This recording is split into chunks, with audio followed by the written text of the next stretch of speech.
जय जगन्नाथ सांग माने केमती अच्छा समस्ते मु भलरे अच्छी आशा करछि आपण माने भलरे थिबे। उकुणी कि नहीं गोटे सुंदर घरे उपचार किछि भाई भौणी माने अछंती तांको मुंडरे उकुणी होउछि जेते जहा लगेले भी उकुणी छाडुनी। गोटे अदा खंडे नहीं आसीबे से अदा को भलसे छेची देबे तार रस बाहर कर देबे। खंडे लेंबू नहीं आसीबे से लेंबू को से अदा रस रे चिपुड़ी देबे। आउ सांपो गोटे नहीं आसीबे से सांपो को गोड़ी देबे। तापरे मुंडरे लगेबे भलसे मसाज करिवे।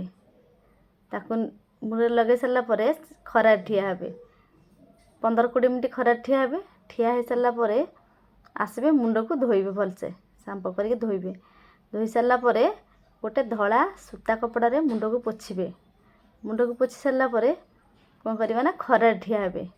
देखिबे